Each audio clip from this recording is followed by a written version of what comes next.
अस्सलामुअलैकुम नाज़रीन करام, नई वीडियो में आपको खुश आमदीद कहते हैं। ये बात तो पहले दिन से की जा रही थी कि ये वो जजेस नहीं हैं जिनका हुक्म आप नहीं मानेंगे और ये खामोश रहेंगे, ये आपके ख़िलाफ़ कोई कार्रवाई नहीं करेंगे। यही फ़र्क है सुप्रीम कोर्ट के मौजूदा जजेस और जस्टिस उमर अता बंदयाल की अदालत में। यानी चीफ जस्टिस उमर अता बंदयाल का हुक्म, यानी उस टाइम की सुप्रीम कोर्ट का हुक्म शहबाज हुकूमत ने नहीं माना था। इसी वजह से बार बार ये तासुर दिया जाता था कि मौजूदा सुप्रीम कोर्ट के जजेस का हुक्म भी शहबाज हुकूमत नहीं मानेगी। मैं बार बार आपको अपनी वीडियोस में कहता था कि शहबाज हुकूमत ने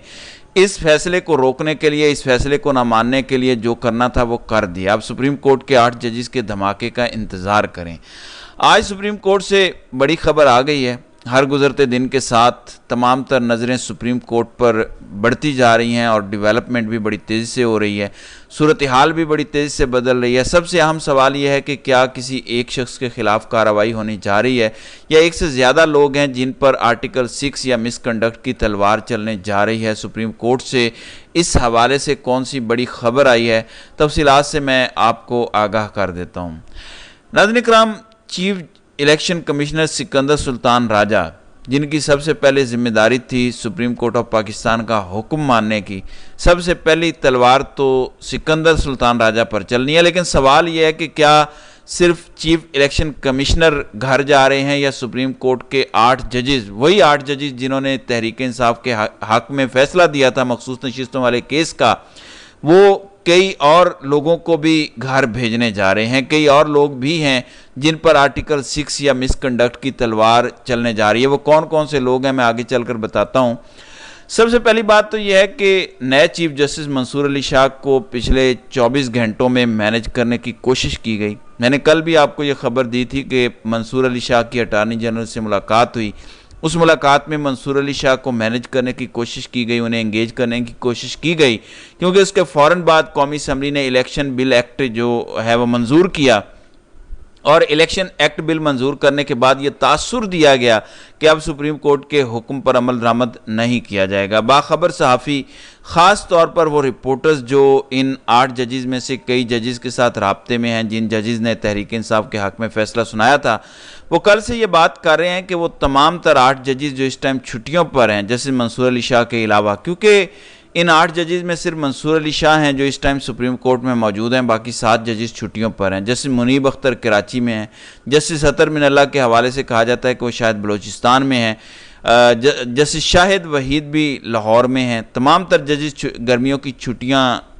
मना रहे हैं, लेकिन वो आपस में राब्ते में हैं। आपको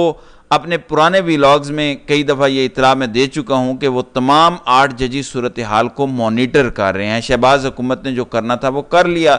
शहबाज हुकूमत को लाने वालों ने जो प्लान बनाना था वो भी बना लिया। इलेक्शन कमीशन ऑफ पाकिस्तान ने जुज़वी सुप्रीम कोर्ट के हुक्म पर अमल दरामद करना था वो भी करके देख लिया। लेकिन बिलाखिर वो सबसे बड़ा धमाका जो सुप्रीम कोर्ट के 8 जजेस की तरफ से आना था, उस धमाके का इंतज़ार पूरी कौम कर रही है और सुप्रीम कोर्ट से इस हवाले से बड़ी खबर आ गई है। देखें, कल से लेकर अब तक सबसे अहम सवाल ये किया जा रहा था कि अब चूँकि कौमी असम्बली भी इसमें इन्वॉल्व हो चुकी है, अब चूँकि वफाकी वज़ीर कानून भी इसमें इन्वॉल्व हो चुके हैं, शहबाज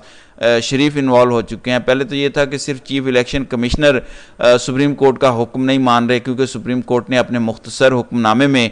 चीफ इलेक्शन कमिश्नर को डायरेक्ट किया था कि आप 15 दिन में बयान हल्फी लें और अगले 7 दिन में पीटीआई के तमाम तर लोगों का नोटिफिकेशन अपलोड करें वेबसाइट पर, उन तमाम लोगों को मखसूस नशिस्तें दें। तो सबसे पहली जिम्मेदारी सिकंदर सुल्तान राजा की थी, लेकिन पिछले 24 घंटों में अब चीफ इलेक्शन कमिश्नर अकेले जिम्मेदार नहीं है सुप्रीम कोर्ट का फैसला ना मानने के, अब पार्लियामेंट भी जिम्मेदार है, क्योंकि सिकंदर सुल्तान राजा के पास ये जवाज़ आ गया है कि क्योंकि कौमी असम्बली ने एक बिल पास कर दिया है जिसकी वजह से मैंने सुप्रीम कोर्ट के हुक्म पर अमल दरामद नहीं किया, हालांकि वो दिन गुजर चुका है। 5 अगस्त रात 12 बजे तक इलेक्शन कमीशन ऑफ पाकिस्तान ने सुप्रीम कोर्ट के हुक्म पर अमल दरामद करना था और 6 अगस्त की सुबह कंप्लायंस रिपोर्ट, अमल दरामद रिपोर्ट सुप्रीम कोर्ट में जमा करानी थी। अब क्योंकि इनकी नीयत ही नहीं थी, इस वजह से ये तमाम तर काम नहीं किया गया। इस हवाले से आज 7 अगस्त ये खबरें गर्दिश कर रही हैं, ख़ास तौर पर सुप्रीम कोर्ट की राहदारियों में, کہ اب چیف الیکشن کمشنر اکیلے نہیں ہیں جن پر آرٹیکل 6 یا مس کنڈکٹ کے مرتکب ہوئے ہیں، کیونکہ میں پہلے بھی بتا چکا ہوں کہ جو آئینی عہدیدار ہوتا ہے، چونکہ الیکشن کمیشن آف پاکستان ایک آئینی عہدہ ہے، تو جو آئینی عہدیدار ہوتا ہے اس پر آرٹیکل 6 نہیں لگ سکتا، وہ مس کنڈکٹ کا مرتکب ہو سکتا ہے۔ لیکن قومی اسمبلی نے جو حرکت کی ہے، انہوں نے جو کالا قانون منظور کیا صرف سپریم کورٹ کا حکم نہ ماننے کے لیے، وہاں پر لوگوں کے اوپر آرٹیکل 6 لگنے جا رہا ہے۔ اور جو سب سے بڑا نام ہے سپریم کورٹ کی راہداریوں میں جو گونج رہا ہے، وہ ہے وفاقی وزیر قانون اعظم نذیر تارڑ کا، کیونکہ اعظم نذیر تارڑ ان کی بھی اتنی ذمہ داری ہے کل کے بعد جتنی ذمہ داری پہلے سکندر سلطان راجہ کی تھی سپریم کورٹ کا حکم ماننے کی۔ گو کہ الیکشن کمیشن کے جو چاروں ممبران اور جو سیکرٹری لا ہیں وہ بھی اتنے ہی ذمہ دار ہیں کہ سپریم کورٹ کا حکم انہوں نے نہیں مانا، لیکن سب سے پہلی گردن چیف الیکشن کمشنر اور دوسری وفاقی وزیر قانون اعظم نذیر تارڑ کی کٹنی ہے، ان پر آرٹیکل 6 لگے گا، وہ مس کنڈکٹ کے مرتکب نہیں ہوں گے کیونکہ وہ کوئی آئینی عہدیدار نہیں ہیں، وہ وفاقی وزیر قانون ہے اور ان پر آرٹیکل 6 بالکل سپریم کورٹ لگا سکتا ہے۔ اب یہ معاملات سپریم کورٹ میں کیونکہ پی ٹی آئی نے چیلنج بھی کر دیا ہے، کل قومی اسمبلی نے جو بل منظور کیا اس کے بعد سب سے امپورٹنٹ بات یہ ہے کہ اب سے کچھ دیر بعد عین ممکن ہے ابھی یا کل سپریم جوڈیشل کونسل میں بھی تحریک انصاف درخواست دائر کر دے، کیونکہ سپریم جوڈیشل کونسل از خود نوٹس لے سکتا ہے۔ Supreme judicial council supreme court کے حکم کو نہ ماننے کے حوالے سے سکندر سلطان راجہ کے خلاف کارروائی بھی کر سکتا ہے۔ اب کوئی بھی سپریم جوڈیشل کونسل کا ممبر، کیونکہ اس کونسل میں جسٹس منیب اختر اور منصور علی شاہ بھی ہیں، باقی 3 ججز کے بارے میں آپ کہہ لیں کہ وہ قاضی صاحب کے ساتھ ہیں، خود قاضی صاحب ایک چیف جسٹس ہیں عامر فاروق، اور ایک بلوچستان والے جسٹس کاکڑ صاحب ہیں۔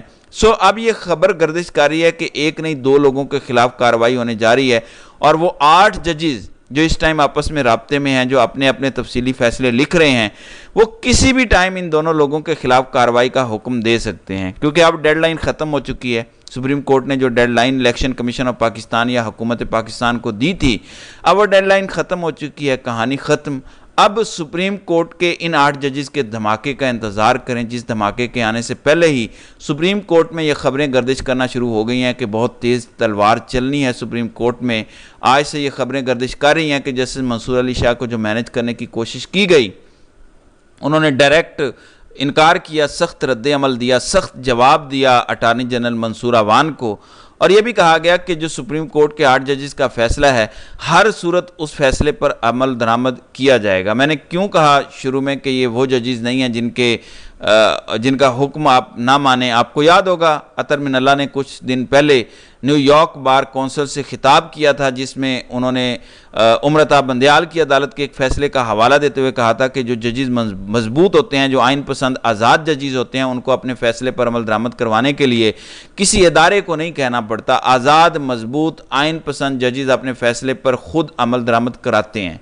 ان کو پتہ ہوتا ہے کہ جو انہوں نے حکم دے دیا، جو فیصلہ دے دیا ریاست نے، اس فیصلے پر عمل درآمد ہر صورت کرنا ہے، اور کوئی یہ نہ سوچے کہ امرتا بندیال کی عدالت کے ساتھ اس ٹائم کی پی ڈی ایم حکومت نے جو سلوک کیا، وہی حکومت اس سپریم کورٹ کے ساتھ سلوک کرے گی، کیونکہ اب اس سپریم کورٹ میں منصور علی شاہ، منیب اختر اور آئندہ آنے والے 5 چیف جسٹس صاحبان ہیں جو ان 8 ججز میں شامل ہیں، جنہوں نے تحریک انصاف کو مخصوص نشستیں دی تھیں، جیسے شاہد وحید، جسٹس عائشہ ملک، جسٹس یحییٰ آفریدی، جسٹس اطہر من اللہ۔ یہ وہ تمام کمال کے ججز ہیں جن کو 100% یقین ہے کہ ان کے فیصلے پر ہر صورت عمل درآمد ہونا ہی ہے۔ اب چونکہ شہباز حکومت پر خود بہت زیادہ پریشر ہے، عامر مغل جو پی ٹی آئی کے رہنما ہیں بڑے زبردست، انہوں نے اب سے کچھ دیر پہلے یہ انکشاف کیا کہ کل ان کی وفاقی وزیر قانون اعظم نذیر تارڑ سے ملاقات ہوئی۔ انہوں نے اعظم نذیر تارڑ سے پوچھا کہ آپ نے اتنی جلدی میں اتنا بے تکا قانون کیوں پاس کیا، کیوں منظور کروایا، کیا بہت زیادہ پریشر تھا؟ تو اعظم نذیر تارڑ نے عامر مغل کو کہا کہ ہمارے اوپر بہت زیادہ پریشر تھا، اسی پریشر کی وجہ سے جلد بازی میں قانون منظور کروایا گیا۔ اب آپ اندازہ لگائیں کہ وفاقی وزیر قانون خود یہ بات کر رہا ہے کہ ہمارے اوپر پریشر ہے، اس کا مطلب ہے کہ ان کو بھی اس بات کا اندازہ ہے کہ یہ وقتی طور پر صرف ٹائم تو گین کیا جا سکتا ہے سپریم کورٹ کا حکم نہ ماننے کے لیے، لیکن ایسا نہیں ہے کہ ہر صورت سپریم کورٹ کا فیصلہ نہیں مانا جائے گا۔ اس بل کو منظور کرنے کے بعد اب شہباز حکومت ریلیکس ہوگی کہ مخصوص نشستیں پی ٹی آئی کو نہیں ملیں گی، नाज़रीन इकराम, एक और इम्पोर्टेंट डेवलपमेंट ये है कि क्योंकि जुज़वी तौर पर इलेक्शन कमीशन तहरीक इंसाफ के लोगों के नाम अपलोड कर चुका है, तो अगर एक लम्हे के लिए मान भी लिया जाए कि सुप्रीम कोर्ट के हुक्म पर अमल दरामद नहीं होता, जिसके चांसेस बहुत कम हैं, जिसके चांसेस ना होने के बराबर हैं, लेकिन मैं मिसाल के तौर पर यह बात कर रहा हूँ, तब भी 2/3 अक्सरियत शहबाज हुकूमत को अब नहीं मिलनी, तब भी आईनी तरमीम शहबाज हुकूमत नहीं कर सकती। सो चीज़ें इस टाइम बड़ी क्लिस्टर क्लियर हैं। सुप्रीम कोर्ट से जो खबरें आ रही हैं वो तो कम अज़ कम यही हैं कि 8 जजेस अपना तफसीली फ़ैसला लिख रहे हैं, और इस तफसीली फ़ैसले के अंदर किसी एक शख्स के खिलाफ कार्रवाई नहीं हो रही, एक से ज़्यादा लोग हैं। कौमी असम्बली का एक वज़ीर है और ऐन मुमकिन है कोई और बड़ा अहदेदार हो सकता है, सेक्रेटरी लॉ हो सकते हैं, ऐन मुमकिन है इलेक्शन कमीशन के मेंबरान के खिलाफ भी कार्रवाई हो सकती है। हर जज चूँकि अपना अपना तफसीली फ़ैसला लिखेगा, अपना इजाफी नोट लिखेगा। जस्टिस अतर मिन अल्लाह के हवाले से तो 100% कन्फर्म है कि वो अपना इजाफी नोट लिखेंगे। जो रिपोर्टर अतर मिन अल्लाह के साथ राब्ते में हैं वो तो कह रहे हैं कि अतर मिन अल्लाह ने अपना तफसीली नोट लिख लिया है और वो अपना इजाफी नोट लिख रहे हैं, और वो जो इजाफा होगा वो शहबाज हुकूमत के लिए बड़ा ख़तरनाक साबित होगा। बहरहाल देखते हैं कि इस हवाले से आने वाले दिनों में क्या अपडेट आती हैं। तो नाज़रीन किराम, आपकी इस वीडियो के हवाले से क्या राय है? आप अपनी राय का इजहार कमेंट सेक्शन में ज़रूर कीजिएगा।